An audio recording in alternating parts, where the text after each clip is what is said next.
शांति। बाबा कह रहे हैं पावरफुल वृत्ति से ही सर्विस में वृद्धि होती है। तो आज ये संगठन किस लक्ष्य से इकट्ठा हुआ है? संगठन में प्राप्ति तो होती है, लेकिन आपस में मिलने का भी लक्ष्य क्या रखा है? कुछ नया प्लान सोचा है? तो हम सब एक संगठन है ना, बाबा के संगठन मिल रहे हैं, तो क्या सोचा है? क्या कुछ प्लान बनाया है कि कैसे हम आसपास की आत्माओं को समीप लाएं? क्योंकि ये संगठन है, सर्विस सर्वश्रेष्ठ आत्माओं समीप आत्माओं का है। सभी की नजर समीप और श्रेष्ठ आत्माओं के ऊपर है। तो हम सब पे सबकी नजर है कि ये तो रोज योग कर रहे हैं, मुरली सुन रहे हैं। तो श्रेष्ठ आत्माओं को सर्विस में व अपने संगठन में श्रेष्ठता और नवीनता कैसे लाए, ये सोचना है। नवीनता किसको कहा जाता है? नवीनता अर्थात ऐसा कोई सहज लेकिन पावरफुल प्लान बनाओ, जो वह पावरफुल प्लान पावर द्वारा आत्माओं को आकर्षित करे। इतना पावर वो प्लान क्रिएट करे कि आत्माएं आकर्षित हो, वो भी ज्ञान में समर्पित हो जाए। ऐसे प्लान बनाओ जो दूर से ही आत्माओं को आकर्षण हो। जैसे परवाने होते हैं, तो समा का आकर्षण परवानों को चाहे कितना भी दूर हो खींच लेती है। और कोई तेज अग्नि जगी हुई होती है तो दूर से ही उसका सेक अनुभव होता है। समझते हैं यहाँ कोई अनुभव अग्नि है ना। जैसे अगर बहुत कहीं अग्नि है जल रही है, तो दूर से ही किसी किसी को अग्नि का उठती हुई अग्नि की या तो ज्वाला दिखाई देती है, धुआं दिखाई देता है, या फिर महसूस होता है कि यहाँ कहीं तो अग्नि जल रही है। या कहीं का बिल्कुल ठंडी चीज है तो दूर से ही उसकी शीतलता का अनुभव होता है, आकर्षण होती है। तो इस रीति से ऐसा अपना रूप और सर्विस की रूपरेखा बनाओ जो दूर से ही आकर्षण होती आत्माएं समीप आती हैं। जैसे आप अगर योग युक्त हैं, तो आपके घर का वायुमंडल ऐसा हो जाएगा कि वहां रहने वाली आत्माएं तो आकर्षित होंगी, बाहर आसपास गुजरने वाली आत्माएं भी वहां रुक जाएंगी, सोचेंगी यहाँ ऐसा क्या है, जाए क्या अंदर, कौन यहाँ रहता है। कुछ बहाने से वो आना चाहेंगे, पानी खाना कुछ पूछने के लिए। तो ऐसे वायुमंडल में कोई चीज फैल जाती है तो सारे वायुमंडल में काफी दूर तक उनका प्रभाव छाया होता है। इस रीति से इतने सब सहज योगी व श्रेष्ठ आत्मा अपने वायुमंडल को ऐसा रूहानी बनाओ जो आसपास के वायुमंडल रूहानियत के कारण आत्माओं को अपनी तरफ खींच ले। ऐसी खींच होती है कि कभी कभी जो निगेटिव आत्मा है वो वहां से दौड़ने की भी कोशिश करेगी कि क्या खींच रहा है मुझे। तो आत्मिक स्वरूप में रहने से रूहानियत फैलती है। हम रूहानियत में रहे, मैं आत्मा हूँ, ये रूह हूँ। तो ये ऐसा जब हम स्थिति में रहेंगे तो उससे रूहानियत फैलेगी। तो वायुमंडल को बनाने के लिए कौन कौन सी युक्ति मुख्य है? वायुमंडल कैसे बन सकता है? तो वृत्ति से ही वायुमंडल बनाना है। जैसे देखो, कोई के अंदर किसके प्रति वृत्ति में कोई बात आती है तो आप लोग क्या कहते हो कि वायुमंडल में मेरे प्रति यह बात है। वायुमंडल का फाउंडेशन वृत्ति है, यानी संकल्प। कि आप क्या सोच रहे हो किसी के बारे में, किसी की वृत्ति बन जाती है, अरे ये तो ऐसा ही है, तो हम ये बात हमारे तक पहुंचती है कि ये तो मेरे बारे में ऐसा ही सोचते हैं, मेरे बारे में बुरा ही सोचते हैं, ऐसा हमको फील होता है। तो वायुमंडल का फाउंडेशन ही वृत्ति है। तो वृत्तियों को जब तक पावरफुल नहीं बनाया तब तक वायुमंडल में रूहानियत व सर्विस में वृद्धि जो चाहते हैं वो नहीं हो सकती। अगर बीज पावरफुल होता है, बीज क्या है? संकल्प। तो वृक्ष भी पावरफुल होता है। तो बीज बीज है वृत्ति, वृत्ति संकल्प बीज है। उससे ही अपनी और सर्विस की वृद्धि कर सकते हो। जैसे कोई आया और किसी की शिकायत कर दी, लेकिन हमने अपनी वृत्ति को शुद्ध रखा, नहीं ये श्रेष्ठ आत्मा है, पवित्र आत्मा है, इससे क्या होगा? ये बीज जो है उस आत्मा में अगर कुछ बुराई भी होगी उसको चेंज कर देगा, और अगर बुराई नहीं होगी तो उसको बुरा बनने नहीं देगा। तो वृद्धि का आधार है वृत्ति। वृत्ति में क्या भरना है जिससे वृत्ति पावरफुल हो जाए? वह एक ही बात है कि वृत्ति में हर आत्मा के प्रति रहम व कल्याण की वृत्ति रहे। जैसे एक एग्जाम्पल बताते हैं कि नीचे जो सिक्योरिटी है, और नीचे तो एक आत्मा आई जो झाड़ू देती है वो, उसके बारे में आकर बहुत शिकायत की कि ये तो ठगी है, दूसरे से पैसा लेता है, ये करता है वो करता है।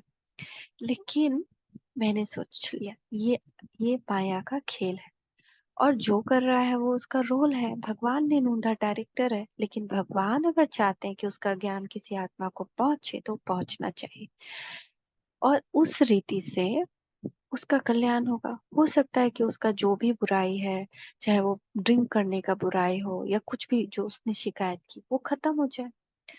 फिर उसकी कल्याण की भावना मुझे छोड़नी नहीं चाहिए। उसको डायमंड देखना है, पवित्र देखना है। फिर मेरा मेरी वृत्ति श्रेष्ठ उसके प्रति रही। फिर मैं गई और उसको भगवान का परिचय दिया, खड़े खड़े खड़े खड़े भगवान का परिचय दिया, योग करवाया और उसको योग का अनुभव किया। और उसने कहा, आज मेरे मन को बहुत सुकून मिल रहा है। ऐसा बहुत बहुत कैसे शब्द में बयान नहीं कर सकते। और कभी भी आपको समय हो तो प्लीज मुझे ये योग करवाइए। तो उसका मिलन जो उसके पिता से हुआ, तो पिता के लिए हर बच्चा श्रेष्ठ है, कोई बुरा नहीं है। तो हर बच्चा, जो पिता है, परम पिता, वो चाहता है कि उसका हर बच्चा सही रास्ते पे आ जाए। वो कहता है कि चाहे वो एक वर्ड यूज करता है, बहुत बुरा वर्ड, चाहे वो वही क्यों ना हो, बाप आया है ऐसे बच्चों का भी उद्धार करने।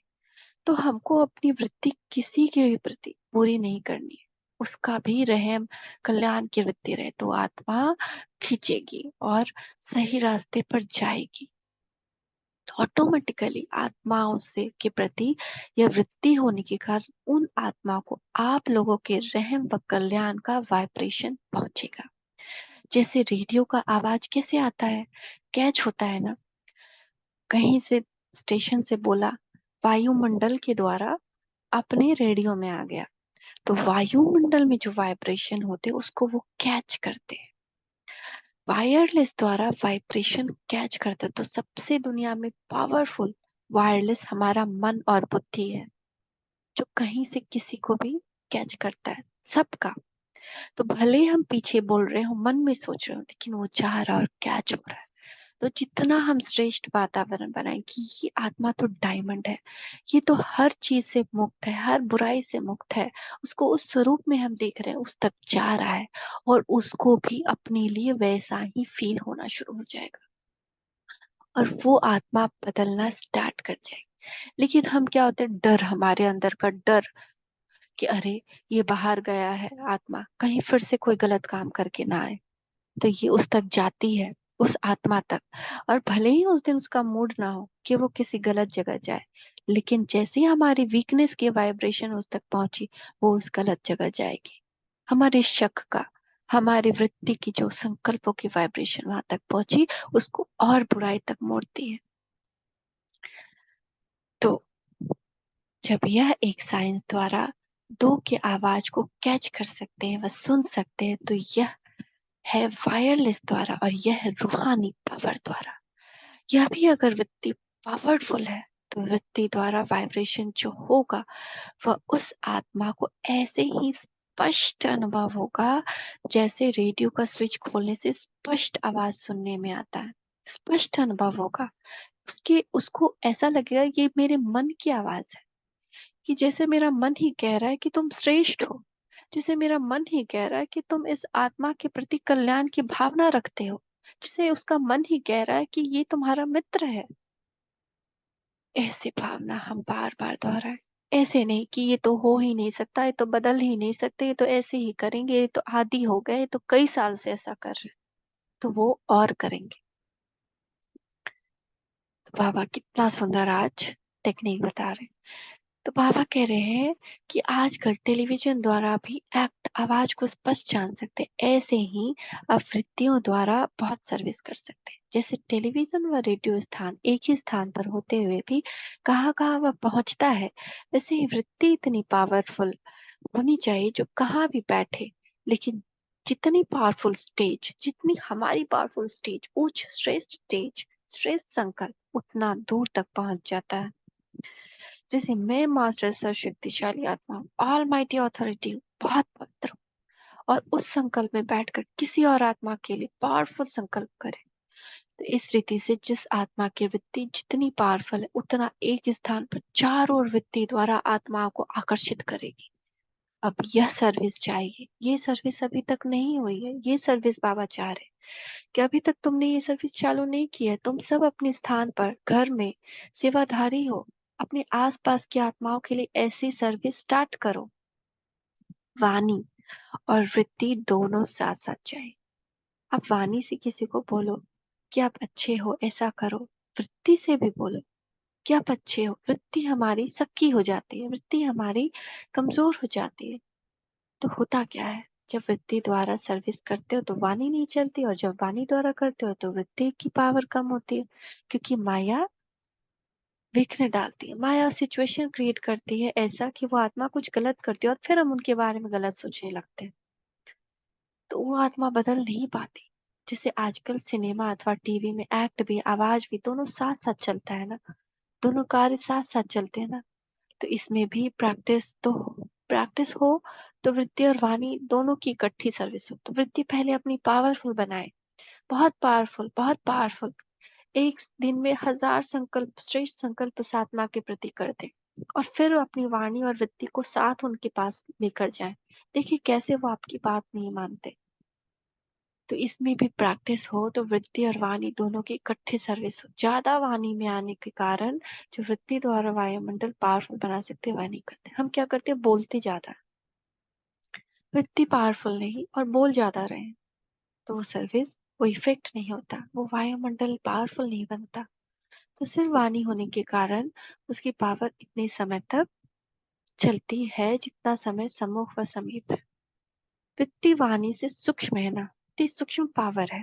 वृत्ति संकल्प सूक्ष्म पावर है, तो सूक्ष्म का प्रभाव जास्ती पड़ेगा, मोटे रूप का प्रभाव कम होगा। वाणी मोटा रूप है, तो सूक्ष्म पावर भी हो और स्थूल भी हो, दोनों पावर से वृद्धि हो, ऐसा कुछ अनोखापन दिखाई दे। तो बाबा कितनी अच्छी, आज आज से ही हम ये सेवा शुरू करें अपने आसपास की आत्माओं के प्रति, या दूर संबंध संपर्क की आत्माओं के प्रति श्रेष्ठ वृत्ति धारण करें कि ये आत्मा श्रेष्ठ है। उनको श्रेष्ठ रूप में देखिए, सत्यों की राजा के रूप में देखिए, परम पवित्र फरिश्ते के रूप में देखिए, जैसे भी हो श्रेष्ठता लाए संकल्प में। अपने मन बुद्धि के प्रति जो उनका दृश्य है वो बदलें, तो पावरफुल वाइब्रेशन से उनकी सेवा होगी। तो ये मुरली थोड़ी बड़ी है, इसको फिर कंटिन्यू करते हैं कल। ओम मीठे मीठे बाप दादा को हम बच्चों का याद, प्यार और शुक्रिया। ओम शांति, ओम शांति, ओम शांति।